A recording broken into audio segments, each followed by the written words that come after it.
नमस्कार मेरा मित्रहरू कता कता हुनुहुन्छ। अब चाहिँ माया दिदी नेपाली बजारमा रेडीमेड कपडा नभइकिन हामीले हातले सिलाएर तपाईले कपडाहरू पाउन सक्नुहुन्छ। यो चाहिँ वान पीस बेल्टको साथमा डिजाइन भन्नुहुन्छ भने यो हातको डिजाइन वाउ छ।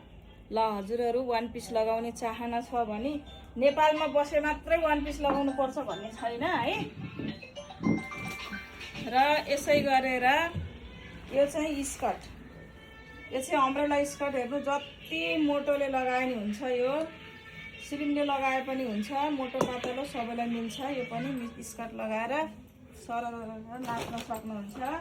र यसै गरेर फेरि अर्को कलरमा अर्को डिजाइनमा यो पनि गाउन भेट्न सक्नुहुन्छ। वान पीस अलि सानोलाई गाउन नै हुन्छ के अरे, अलि मोटोलाई अलि अग्लोलाई चाहिँ वान पीस। यो त झन् कुरै नगरौँ, यसको त पछाडि मुजा राखेर यता अगाडि डिजाइन राखेर बाहुलाको डिजाइन हेर्नुस् न, अहिले नेपालमा चलेको एकदम भाइरल यो चाहिँ गाउन। ल स्लिम क्युटी ब्युटीको लागि।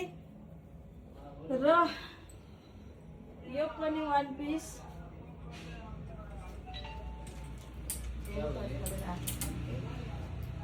यो वान पीस यहीँ तयार गरिएको। यो पनि यो तपाईलाई हाफ स्लिभ कुर्ताहरू यस्तो चाहियो भने पनि यो कपडा पनि र साथमा टेलर पनि पाउन सक्नुहुन्छ। र नेपालका ढाकाका कुर्ताहरू यो पनि हाम्रो कस्टमरले अर्डर गर्नुभएको थियो, यो कस्टमरको लागि सिलाएर राखेको। हजुरहरूलाई जस्तो चाहिन्छ त्यस्तै है।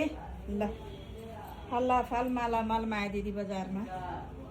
र साथमा हाम्रो नेपाली टेलर यहाँ हेर्नुहोस्, बहिनीले सिलाइरहनु भएको छ। बहिनी के सिलाउँदै हुनुहुन्छ? यो चाहिँ कुर्ताले सिलाउनु भएको छ डिजाइनको हो। हजुर एकदम राम्रो रातो। अब यो तीजको लागि तयारी है, हामी चाहिँ अब तीज आउँदैछ। यस्तो राम्रो डिजाइन राखेर बहिनीले अहिलेको भाइरल कुर्ता सिलाउँदै हुनुहुन्छ। हजुरहरूलाई चाहिएको छ भने तीज आउँदैछ, फटाफट अर्डर गर्नु होला।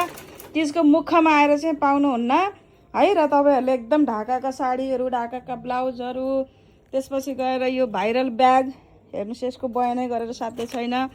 अनि यो चाहिँ सिङ्गापुरे ब्यागहरू, अनि त्यसपछि गएर दुलै चप्पल होइन। यो चाहिँ तीजको लागि एकदम स्पेसली हामी लेडिजहरूलाई चाहिन्छ। अलि राम्रै बनेर जानुपर्छ कि वाउ भनौँ न है भनेर। ल माया दिदी नेपाली बजारमा फटाफट झर्नु होला। के चाहिएको छ एकदम अर्डर दिनु होला। यो चाहिँ चोलो हेर्नुहोस्, यो पनि हामीले यहीँ तयार गरिएको। एकजना म्याडमले चाहिँ अर्डर दिनुभएको थियो, मोटो